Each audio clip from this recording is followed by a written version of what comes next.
واذكر عبدنا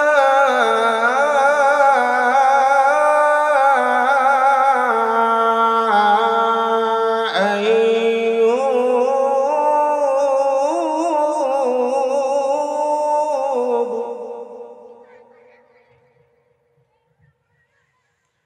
إذ نادى ربه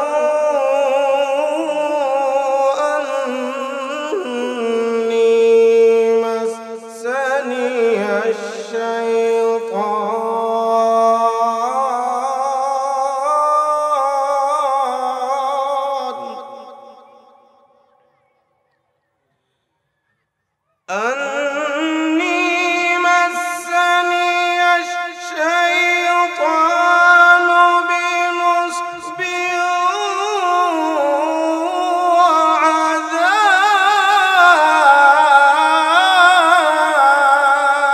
وعذاب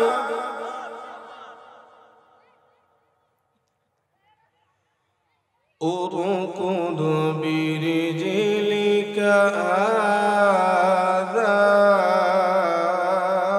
مغتسل بارد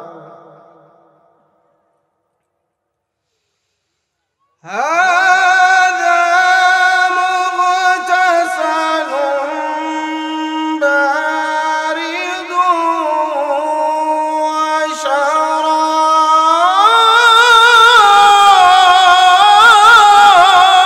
وشراب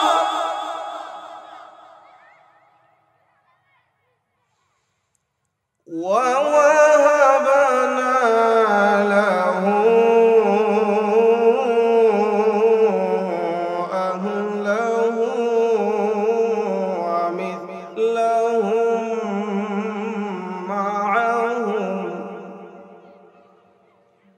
ومثلهم معهم رحمة منا وذكرى لأولي الألباب কার কালাম সবাই বলে না কার কালাম আল্লাহ রাব্বুল আলামিন বলেন ওগো নবীজি আপনি স্মরণ করুন ওয়াযকুর আবদানা আইয়ুব আমার বান্দা আইয়ুবের কথা কেন এটা কুরআনুল কারীমের ভিতরে উল্লেখ করলেন সূরা আম্বিয়ার ভিতরে উল্লেখ করলেন সূরা সাদের ভিতরে উল্লেখ করে আমার আপনার নবীজিকে সান্তনা দিলেন মুসলমানদেরকে সান্তনা দিলেন ও মুসলমানেরা ওগো আল্লাহর হাবিব শুনেন আপনার উপর যে আপদ আর বিপদ আসে আপনার উপর যে কাফের মুশরিকরা যে আযাব আর গজব তারা যে নির্যাতন আপনার উপরে চালায় এর জন্য আপনি মনক্ষুণ্ণ হবেন না এর জন্য এটা ভাবিয়েন না যে আল্লাহর পক্ষ থেকে আপনার উপরে এই গজবগুলি আসতেছে বরং যারা হকের উপরে থাকে যারা এক আল্লাহকে আল্লাহ বলিয়া মানিয়া নেয় এটা অতীতে যত নবী রাসূল আল্লাহ পৃথিবীর বুকে পাঠিয়েছিলেন তাদের উপরও এরকম ভাবে পরীক্ষা করা হয়েছিল তাদেরকেও এরকম বালা মুসিবত দিয়া আল্লাহর প্রিয় বানিয়ে নিয়েছিল এই কারণে আল্লাহ রাব্বুল আলামিন আমার আপনার নবীজিকে হযরত আইয়ুব আলাইহিস সালাতু ওয়াস সালামের ঘটনা স্মরণ করাইয়া বলে নবী গো আপনি পেরেশান হইবেন না আপনার আগে যারা ছিল ওই সমস্ত নবীদের উপরেও এরকম কিছু বিপদ আপদ আমার পক্ষ থেকে আমি দিয়া আমি আমার বান্দাদেরকে আপন করিয়া নিয়েছি বলেন সুবহানাল্লাহ আল্লাহ বলেন ওয়াযকুর আবদানা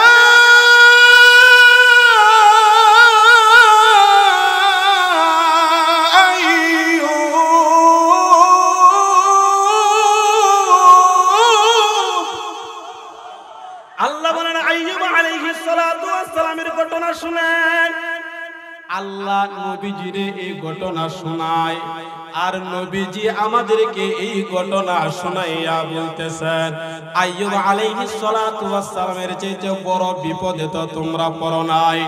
ও পরদার অন্তরালের মা মনোযোগ দিয়ে শুনো, আমাদের উপরে এত বিপদ আপদ আসে নাই যেই সমস্ত বিপদ আপদ আইয়ুব আলাইহিস সালাতু ওয়াস সালামের উপরে এসেছিল, যেই সমস্ত বিপদ আপদ হযরত জাকারিয়া আলাইহিস সালাতু ওয়াস সালামের উপরে এসেছিল, অর্থাৎ এইগুলি দ্বারা আল্লাহ তাআলা আল্লাহর প্রিয় নবীদেরকে পয়গম্বরদেরকে তাদের মর্যাদা বাড়াইয়া দিয়েছে। বলেন সুবহানাল্লাহ। কারণ নবীদের তো কোনো গুনাহ নাই, অতীতেও গুনাহ নাই, সামনে গুনাহ নাই, বর্তমানে কোনো গুনাহ নাই, তারা হলেন নিষ্পাপ। কথা বলেন ঠিক কিনা? তাহলে আইয়ুবের ঘটনা কি বললেন? আইয়ুব আলাইহিস সালাতু ওয়াস সালামের ঘটনা হলো হযরত আইয়ুব আলাইহিস সালাতু ওয়াস সালামের আলোচনা স্বয়ং আল্লাহ ফেরেশতাদেরকে নিয়ে যখন মজলিসের মধ্যে আলোচনা করতেছিল, আল্লাহ বলেন আমার আইয়ুব, আমার প্রিয় বান্দা, আমার প্রিয় বান্দা, আমার আইয়ুব আমি আল্লাহর জন্য পাগল পারা। বলেন না সুবহানাল্লাহ। অর্থাৎ আল্লাহ যখন আইয়ুব আলাইহিস সালাতু ওয়াস সালামের আলোচনা করে ফেরেশতাদের মজলিসে, আর এমন সময় ইবলিস শয়তান ডাক দিয়া কয় আল্লাহ এই আইয়ুব তো নাজ নিয়ামত পাইছে, আরাম আয়েশে আছে, এই কারণে তো তোমার শুকরিয়া করে, এই কারণে তো সুখে থাকলে তো সবাই ভালো থাকে। ইবলিস শয়তান বুঝাইতে চাইলো যে নবীরে যদি অভাবের ভিতরে পালায় তাহলে মনে হয় নবী আল্লাহরে ভুলিয়া যাবে। বলেন না আউযুবিল্লাহ। আল্লাহ বলেন ওরে শয়তান, আমার প্রিয় বান্দা এখন যেইভাবে আমি আল্লাহরে স্মরণ করে, আমি আল্লাহকে এখন যেইভাবে ডাকে, আমার এই বান্দার উপরে যত আপদ বিপদ আসুক আমার বান্দা আমি আল্লাহরে ভুলবে না। চিল্লা বলেন না সুবহানাল্লাহ। ইবলিস শয়তান কই তাহলে আমার একটু ক্ষমতা দাও, একটু পরীক্ষা করিয়া নেই। এবার আল্লাহর পক্ষ থেকে ইবলিসকে অনুমতি দেওয়া হলো, ও দুষ্ট সর্বপ্রথম উনার মালের উপর দিয়া আপদ আর বিপদ চালাইয়া দিল। এই ঘটনাটা কুরআনুল কারীমের ভিতরে উল্লেখ আছে। আল্লাহর হাবিবকে জানাইয়া যায় ও নবীজি আপনি শুনেন হযরত আইয়ুব আলাইহিস সালাতু ওয়াস সালাম উনি শুধুমাত্র নবী ছিলেন না, উনি দেশের প্রধানমন্ত্রীও ছিলেন। বলেন না সুবহানাল্লাহ। মানে দেশের রাজা ছিলেন। আর উনার সময়ে উনার চাইতে ধনাঢ্যবান ধনী ব্যক্তি আর অদ্বিতীয় কেউ ছিল না। সুবহানাল্লাহ না? অর্থাৎ আল্লাহ সর্বদিক দিয়া দিছে।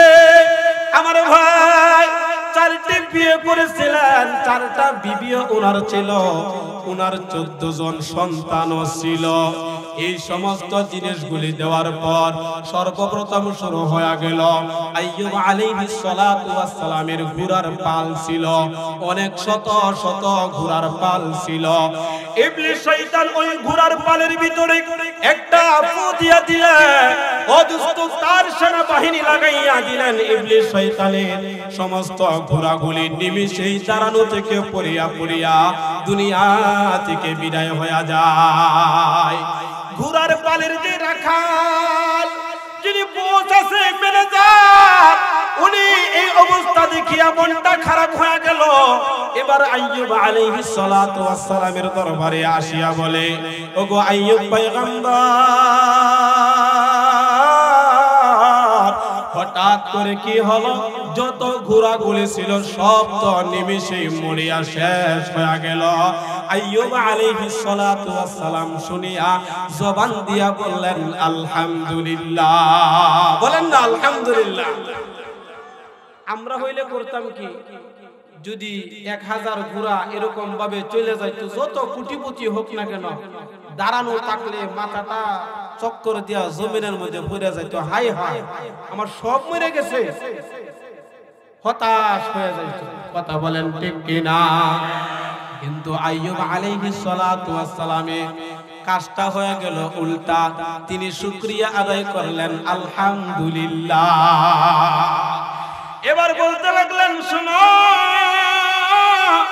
আমি এই ঘোড়ার পালের জন্য যে সময়টুকু দিতাম, এই ঘোড়ার পালের জন্য আমার যে জাহানটা যতটুকু আমি ওই দিকে লক্ষ্য রাখতাম, এই ঘোড়ার পালের মালিক তো ছিল স্বয়ং আল্লাহ। আল্লাহ আমাকে ওইগুলি দিছিল, আল্লাহ আবার ওইগুলি নিয়ে গেছে। সুতরাং এতে আমার মনে কোনো কষ্ট নাই। এই সময়টা আমি আমার রবের কাজের জন্য লাগাইতে পারবো। বলেন সুবহানাল্লাহ। ইবলিস শয়তানিটা দেখিয়া তার জ্বালা পুরা শুরু হয়ে গেছে। কি আশ্চর্য বিষয়, উনি আরো মনক্ষুণ্ণ হওয়ার কথা ছিল, মনক্ষুণ্ণ না হইয়া উনি আরো খুশি হয়ে গেল। এবার ভেড়া আর ছাগলের পাল ছিল, ওইগুলিরও এক নিমিষে শেষ করিয়া দিল। রাখাল আইসা বলে, আইয়ুব, যতগুলি ভেড়া ছিল, যতগুলি দুম্বা ছিল, সব তো নিমিষে শেষ হয়ে গেল। আইয়ুব আলাইহিস সালাতু ওয়াস সালাম বলেন আলহামদুলিল্লাহ। ইবলিস শয়তানের জ্বালা পুরা আরো বেশি বাইরা গেল। এবার আইয়ুব আলাইহিস সালাতু ওয়াস সালামের শত শত হেক্টর জমি, কারণ উনি হলেন প্রধান, দেশের একজন প্রধান, আবার উনার চেয়ে বড় ধনীও আর কেহ নাই।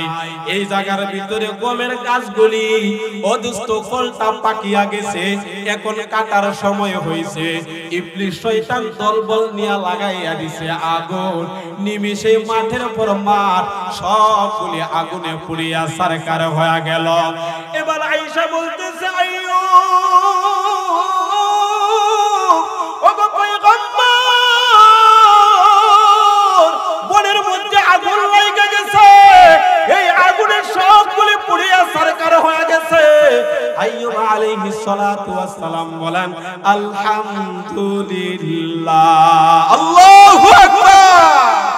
মনটা খারাপ হয় না, মনটা খারাপ হয় না, আরো শুকরিয়া আদায় করে বলে আলহামদুলিল্লাহ। ইবলিস শয়তান তো শুধু ফুলে আর ফুলে। কি আশ্চর্য বিষয়, আমি চাই ওই আল্লাহর বান্দারে নাশুকুর বানানোর জন্য, আর তার উপর যত আপদ বিপদ আসে উনি দেখি আরো বেশি খুশি হইয়া যায়। আল্লাহর দরবারে বলে, আল্লাহ, এবার তুমি তার মালের উপরে দিলা, আমারে একটু তার জানের উপরে, স্বজনদের উপরে একটু ক্ষমতা দিয়া দেন। আল্লাহ কয়, ওরে ইবলিস, জানের মাল নয়, আমার বান্দার যেরকম ভাবে পরীক্ষা করো না কেন, আমার বান্দা আমারে ভুলবে না। আল্লাহু আকবার। আমার বান্দা আমারে ভুলবে না। এরপর শুরু হয়ে গেল হযরত আইয়ুব আলাইহিস সালাতু ওয়াস সালামের 14 জন সন্তান। দুইটা বর্ণনা, একটা হলো সবাই একটা ঘরের ভিতরে খাবারের জন্য বসে, এমন সময় ইবলিস শয়তান ঘরটারে ভাঙিয়ে একটা তুফান দিয়া বাতাস চালাইয়া ঘরের ছাদটা পালাইয়া 14 জন সন্তানকে নিমিষে এক জায়গার ভিতরে শেষ করিয়া দিছে। আরেক বর্ণনা হলো পড়ালেখার মধ্যে লিপ্ত ছিল, এমন সময় তাদেরকে এই ঘরটা তুফান দিয়া ভাঙ্গিয়া 14 জন সন্তান শেষ। একটু চিন্তা করেন তো, আপনার 5টা সন্তান থেকে যদি একটা সন্তান মারা যায়, তাহলে মা বাবার অবস্থাটা কেমন হয়? কথা কয় না। আর যদি 5টা সন্তান থেকে 3টা সন্তান, 5টা সন্তানই যদি মারা যায়, এই মা আর বাপ দেখবেন পাগলের মতো রাস্তার মধ্যে বের হয়ে যাবে। কথা কয় না, কথা কয় না। মা এবং বাবা পাগলের মতো বের হয়ে যাবে, কারণ সন্তানের মায়া আল্লাহর পক্ষ থেকে মানুষের দিলের ভিতরে ঢুকাইয়া দিছে। হযরত আইয়ুব আলাইহিস সালাতু ওয়াস সালামের কাছে যখন খবরটা আসলো, আইয়ুব আলাইহিস সালাতু ওয়াস সালাম বলে আলহামদুলিল্লাহ। সন্তান দিছিলেন কে? সবাই বলেন কে? সন্তান দেওয়ার মালিক কে? আবার নেওয়ার মালিক কে? আমাদের হাতে তো কোনো ক্ষমতা নাই, নবীদের হাতে কোনো ক্ষমতা আল্লাহ তাআলা দেয় নাই। সুতরাং আইয়ুব আলাইহিস সালাতু ওয়াস সালাম বলে আলহামদুলিল্লাহ, আমার আল্লাহ যদি খুশি থাকে তাহলে আমি আইয়ুবও খুশি আছি। বলেন সুবহানাল্লাহ। এবার ইবলিস শয়তান বলে আল্লাহ আরেকটু দাও, আরেকটু দাও। তবে এই বর্ণনায় পাওয়া যায় নবীদের উপরে শয়তানের কোনো ক্ষমতা দেওয়া হয় না আসর দেওয়ার জন্য, কিন্তু ঘটনাটা বর্ণনা করা হয় আমাদের ঈমানদারদের ঈমানটা যেন বাড়িয়া যায়, আমরা যেন এখান থেকে শিক্ষাটা গ্রহণ করতে পারি। এরপর হযরত আইয়ুব আলাইহিস সালাতু ওয়াস সালামের দেহের মধ্যে একটা রোগ হয়ে গেল। একটা হলো কুষ্ঠ রোগ, আর একটা বলে ফুরার মতো, আর অক্ষমত অনুসারে হলো চামড়ার ভিতরে পুঁজ হয়ে গেছিল, ছোট ছোট গুড়া হয়েছিল। অর্থাৎ চামড়ার ভিতরে পুঁজ হয়ে যায়, একদিন, 2 দিন, 3 দিন এরকম ভাবে যখন চলতে থাকে, ডাক্তার আসে, কবিরাজ আসে, তারা আয়েশা বলে এটা হলো সুয়াসুরি রোগ, এই রোগ ভালো হবে না, আর এই রোগের কাছে যারা থাকবে তাদের এই রোগটা হবে। এটা যখন ডাক্তার আর কবিরাজরা বলতে লাগলো, তখন এলাকার মানুষগুলি হযরত আইয়ুব আলাইহিস সালাতু ওয়াস সালামকে সারিয়া আস্তে আস্তে দূরে সরিয়া যায়। তার যে বন্ধু বান্ধব ছিল তারাও ওইগুলি শুনিয়া আস্তে আস্তে দূরে সরিয়া যায়। ও আমার ভাই, ইবলিস শয়তান এটাকে সে সবচেয়ে বড় হাতিয়ার মনে করিয়া এবারে এলাকার ভিতরে ইবলিস শয়তান মাইকিং করে প্রচার করে আইয়ুব আলাইহিস সালাতু ওয়াস সালামের তো বড় একটা রোগ হইছে, এরপর সে যারা যাবে ওনার নিকটে যারা যাবে তাদের এই রোগটা হবে। এটা হলো সুয়াসুই রোগ। এলাকার মানুষ সবাই চইলা গেল। এবার সবাই মিলিয়া কয় আইয়ুব আলাইহিস সালাতু ওয়াস সালামকে ভয়কট করা হোক, অর্থাৎ উনি যেন ওনার ঘর থেকে বের হইয়া অন্যত্র না আসে। আবার কিছুদিন যখন চইলা গেল, বলে না, উনি এই এলাকার চইলা গেলেন। আইয়ুব আলাইহিস সালাতু ওয়াস সালাম খুশিতে ওনাদেরকে বিদায় দিয়া দিলেন। এবার বাকি রইলেন 4 নাম্বার বিবি, নাম হইল তার রহিমা। নাম কি? কথা কয় না। হযরত বিবি রহিমা 4 নাম্বার বিবি।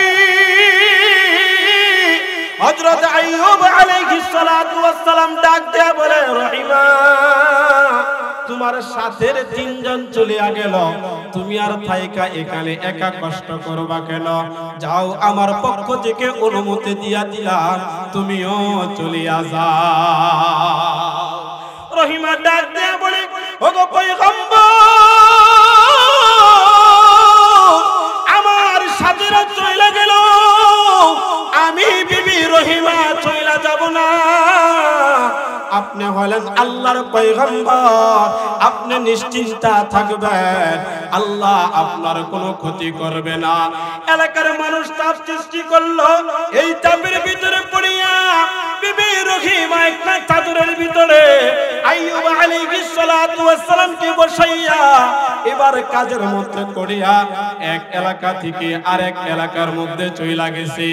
ইবলিস শয়তান ওই এলাকার মধ্যে প্রচার করা শুরু করে দিল যে তোমাদের এলাকার ভিতরে একজন কুষ্ঠ রোগী আছে, আর উনার বিবি তার সাথে আছে।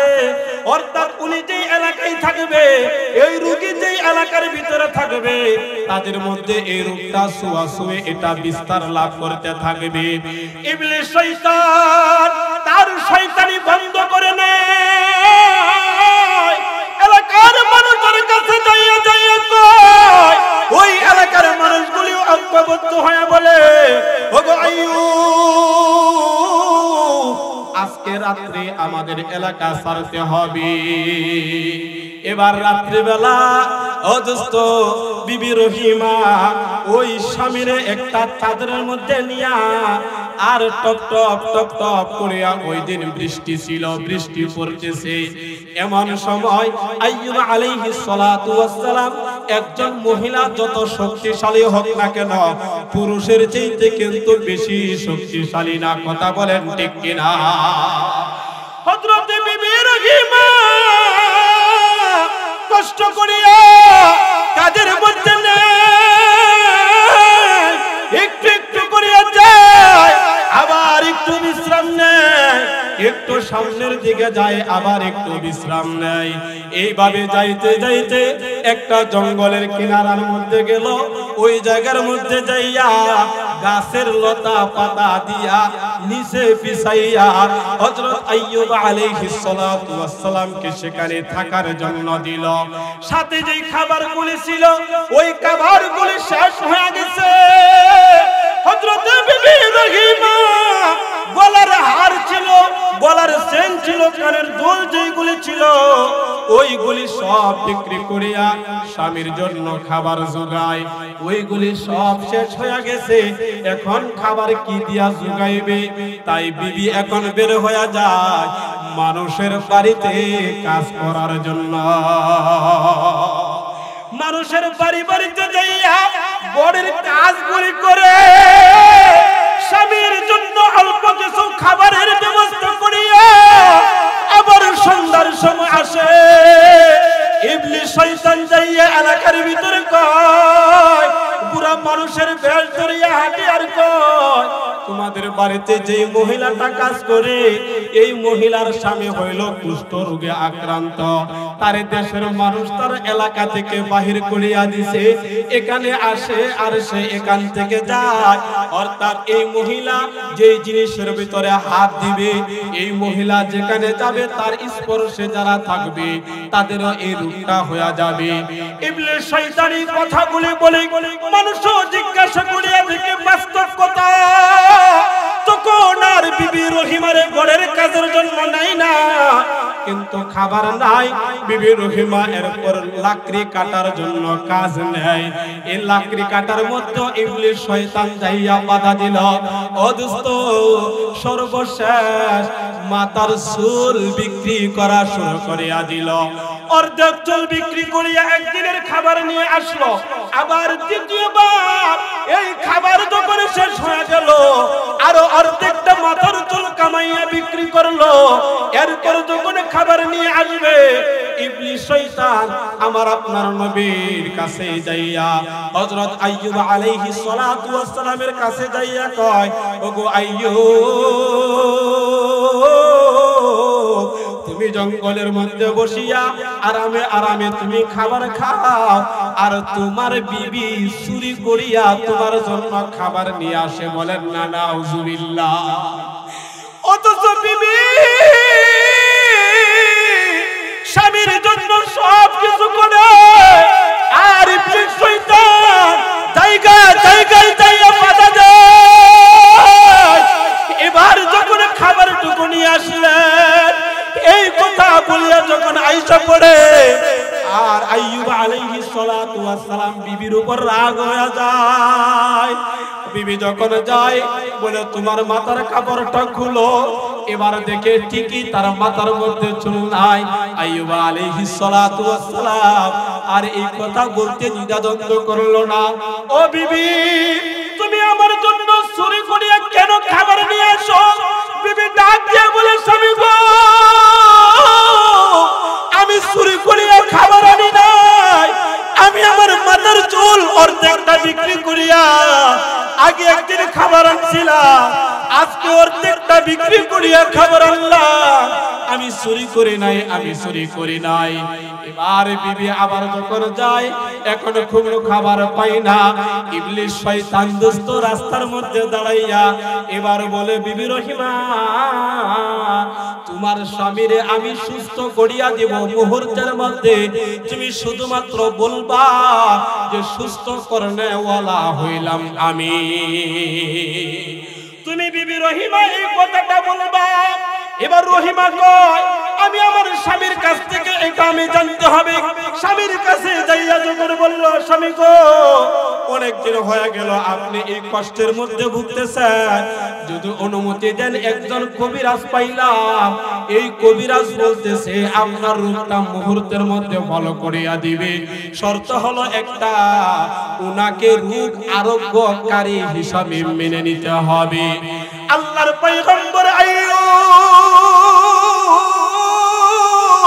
উনারা তো আর শিরিক করতে পারে না, রাগের মাথায় বলে ফেলল বিবি রে তুমি আমার কাছে শিরিকের প্রস্তাব নিয়ে তুমি কেন আসলা? ও বিবি আমি যদি সুস্থ হই তাহলে তোমার জন্য 100 বেত্রাঘাত আমি করব। বিবি করছিল স্বামীর ভালোর জন্য কথাটা বলছিল, উল্টা হয়ে গেল বিবির জন্য 100 বেত্রাঘাত। এবার নবী বইলা ফেলছে। এবার বিবি রহিমা কয় স্বামী গো আমি উনারে এখনো কথা দেই নাই, আমি উনারে এখনো কথা দেই নাই। হযরত আইয়ুব আলাইহিস সালাতু ওয়াস সালাম বলেন সে হলো ইবলিস শয়তান, ঈমান হরণ করার জন্য সে আগমন হয়েছে। বিবি রহিমা আবার বের হয়ে গেল। ও দোস্ত এরপর আল্লাহ রাব্বুল আলামিনের দরবারে হযরত আইয়ুব আলাইহিস সালাতু ওয়াস সালাম দোয়া করতে লাগলেন। ইয নাদা রাব্বাহু আন্নী মাসানিয়াশ শাইতানু বিনুসবিন ওয়া আযাব।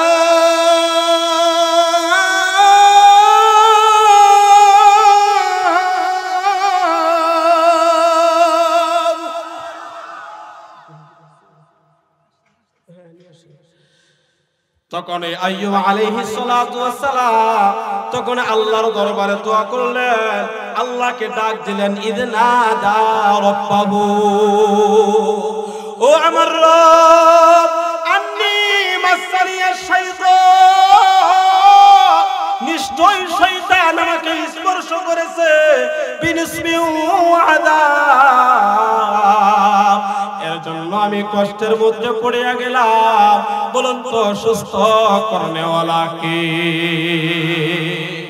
আর নবীরা তো দোয়া করলেই দোয়া আল্লাহ তাআলা কবুল করে নেয়। আইয়ুব আলাইহিস সালাতু ওয়াস সালাম আগে দোয়া করে নাই, যখন অপারগ হয়ে গেল এর ভিতরে আরো অনেকগুলি বর্ণনা ছিল। আইয়ুব বলছিলেন আল্লাহ আমার যতই রূপ দাও না কেন আমার জিহ্বাটা আপনি ভালো রাখেন, যেন আমার জিহ্বা দ্বারা আমি আপনার নামটা সব সময় আমি জপতে পারি। কন্যা সুবহানাল্লাহ। হযরত আইয়ুব আলাইহিস সালাতু ওয়াস সালাম যখন আল্লাহর দরবারে যখন ডাক দিল, আল্লাহ রাব্বুল আলামিন এবার বললেন আইয়ুবকে উরকুদ বিরিজলিকা হাযা মুগতাসালুম মুগতাসালুম বারিদুন ওয়া শারাব।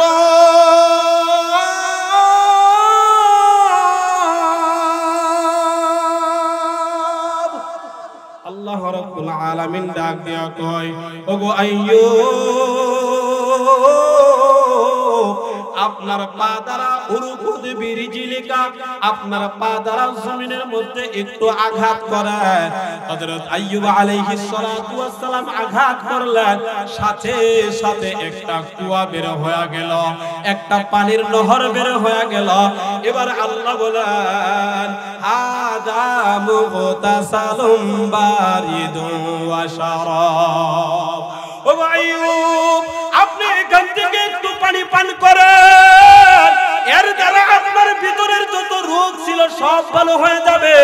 2 নাম্বার হলো আপনি এই পানি দ্বারা একটু গোসল করেন, আপনার উপরের রোগগুলি ভালো হয়ে যাবে। আইয়ুব আলাইহিস সালাতু ওয়াস সালাম গোসল করলেন, এই পানিটা পান করলেন, আল্লাহ তাআলা উনারে পরিপূর্ণ সুস্থ বানায়া দিয়েছে। আরেকটু জোরে বলেন না সুবহানাল্লাহ। সুস্থ করনেওয়ালা কে? সবাই বলে না কে? এবার আইয়ুব আলাইহিস সালাতু ওয়াস সালাম সুস্থ হইয়া একটা গাছের সাথে হেলান দিয়ে দাঁড়াইয়া আছে। বিবি খাবার নিয়ে আসছে, আসিয়া দেখে ওই বিছানার ভিতরে লতা পাতার ভিতরে স্বামী নাই। বিবি রহিমা এটা দেখিয়া এবার কান্না শুরু করিয়া দিছে, ওগো আল্লাহ, আমার স্বামীর কি বনের কোন হিংস্র প্রাণীকে গিলে ফেললো কিনা, খেয়ে ফেললো কিনা, নিয়ে গেল কিনা। দাঁড়াইয়া দাঁড়াইয়া স্বামীর জন্য খাবার নিয়ে আসা কান্দে। আইয়ুব আলাইহিস সালাতু ওয়াস সালাম গাছের সাথে হেলান দিয়া মুস্কি মুস্কি হাসিয়া বিবির এই কর্মকাণ্ডটা দেখতেছে। এবার আইয়ুব ডাক দিয়া কই, ও রহিমা, আমার দিকে একটু তাকাইয়া দেখো, আমি হইলাম তোমার স্বামী। বিবি রহিমা তাকাইলো, তাকাইয়া দেখো না না না, একবার তাকাইয়া লজ্জা পাওয়া গেছে। অর্থাৎ আইয়ুব আলাইহিস সালাতু ওয়াস সালামের গঠনটা ঠিকই আছে। আগে যে পরিমাণ সৌন্দর্য ছিল, আগে যে পরিমাণ সুস্থতা ছিল, এর চাইতে আরো অনেক বেশি গুণ সৌন্দর্য তার ভিতরে বাইরে গেছে। বলেন সুবহানাল্লাহ। বিবি রহিমা মাথা তুলিয়া থাকাই না, বলেন না, আমার স্বামী কোথায়? এবার আইয়ুব ডাক দিয়া কই, রহিমা, আর কাঁদিতে হইবে না, আমি আমার রবের কাছে দোয়া করেছিলাম, রব আমারে সুস্থ করিয়া দিছে। তুমি একটু ভালো করিয়া দৃষ্টি করিয়া দেখো, আমি হইলাম তোমার স্বামী হযরত আইয়ুব আলাইহিস সালাতু ওয়াস সালাম। বিবি রহিমা তাকাইয়া দেখে, হ্যাঁ, উনি তো আমার স্বামী। ও পরদের অন্তরালের মা, আপদে বিপদে পড়িয়া অনেকে আছে স্বামীর ছাইরা দিয়া চইলা যায়। স্বামী অ্যাক্সিডেন্ট হয়ে গেছে, দুইটা পা চলিয়া গেছে, কাজ করতে পারে না, ওই স্বামীর রাইকা অনেক মহিলারা চলিয়া যায়, আছে না নাই? কথা কই না, আছে না নাই? এমন ঘটনা আমার জানা আছে। স্বামীটা অভাবের ভিতরে থাকার কারণে দুই সন্তানের মা আরেকজনের সাথে চইলা গেছে, তালাক নিয়া ওর সাথে যাইয়া বিবাহ বন্ধনে আবদ্ধ হইছে। ও পরদার অন্তরালের মা, না না না, আপনাদের স্বামীদের কদর করবেন। স্বামী যদি খুশি হইয়া যায়, এই হালতে যদি আপনাদের মরণ হইয়া যায়, মরতে দেরি হবে, জান্নাতের নাজ নিয়ামত পাইতে আর দেরি হবে না। আবার এর বিপরীত আমাদের সমাজের ভিতরে আছে। ও দোস্ত, আমাদের সমাজের ভিতরে দেখা যায় অনেক পুরুষেরাও আছে, টাকা পয়সা বাইরা গেছে, অথবা একটু ক্ষমতা হয়ে গেছে, আগের বিবিটা গরিব ছিল, অথবা কোনো একটা রোগ হয়েছে, এটারে সাইরা দিয়ে আরেকটা বিয়া করে। কথা কয় না, কথা কয় না, আছে না না? অনেক কষ্ট নিতেছেন হুজুর, এতক্ষণ বলছিলেন ভালো কথা, এখন আবার এইগুলি কি বলেন? ও দোস্ত, এটা আমাদের ভিতরে রোগ আছে, এইগুলি করা যাবে না। এরপর আল্লাহ বলেন, ওয়া ওয়াহাবনা লাহু আহলাহু মিথলাহুম মা'আহুম রাহমাতান মিন্না ওয়া যিকরা লিউলিল আলবাব।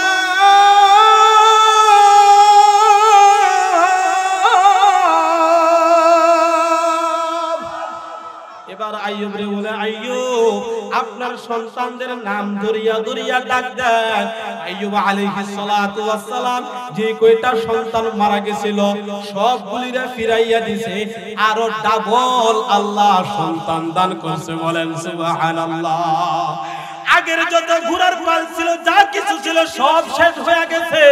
ও দোস্ত, সবগুলি আল্লাহ তাআলা আবার দান করে দিলেন। এবার বললেন, আপনি যে ওয়াদা করছিলেন মনে আছে নি 100 বেত্রাঘাত? কথা কই না, 100 বেত্রাঘাত দিব কইছিল না? এটা তো ওয়াদা করছিল। আল্লাহ বলেন, নবী গো, ওয়া খুদ বিয়াদিকা দিগতাও ফাদরিব বিহি ওয়া লা তাহনাত ইন্না ওয়াজাদনাহু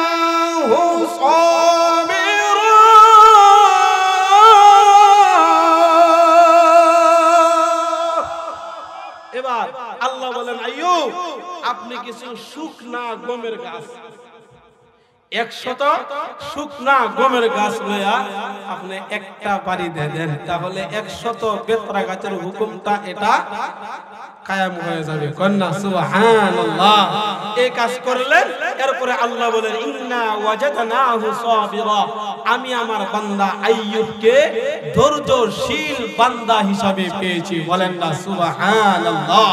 তাহলে আপদ আর বিপদ 3 নাম্বার আসে হলো আল্লাহ আমাদের মর্যাদা বাড়ায় দেন। কি করে? কথা কয় না কি করে? এই ঘটনা বলি আর নবীজিকে শুনাইয়া দিলেন, নবী গো আপনার উপরে যত জুলুম নির্যাতন করা হয়েছে এর দ্বারা আপনারও মেরাজের মধ্যে নিয়া আপনাকে সাইয়্যিদুল মুরসালিন সমস্ত নবীদের লিডারের স্বীকৃতি দেওয়া হয়েছে। বলেন সুবহানাল্লাহ। আমার ভাই 4 নাম্বার হলো আপদ আর বিপদ আসে আল্লাহ ঈমানদারদেরকে পরীক্ষা করে। কি করে? কথা কয় না কি করে? পরীক্ষা করে। তাহলে 4 কারণে আপদ বিপদ আসে। বলেন কয় কারণ? সবাই কয় না কয় কারণ? 1 নম্বরে গুনাহ মাফ হয়। 1 নম্বরে কি হয়? আপনাদের হকের উপরে থাকবেন, সত্যের উপরে চলবেন, 1 নম্বরে গুনাহ মাফ হয়ে যাবে। আর 2 নম্বর আল্লাহ আমাদেরকে সতর্ক করেন। 3 নম্বর আল্লাহ মর্যাদা বাড়াইয়া দিবেন। 4 নম্বর হলো আল্লাহ আমাদেরকে পরীক্ষা করেন।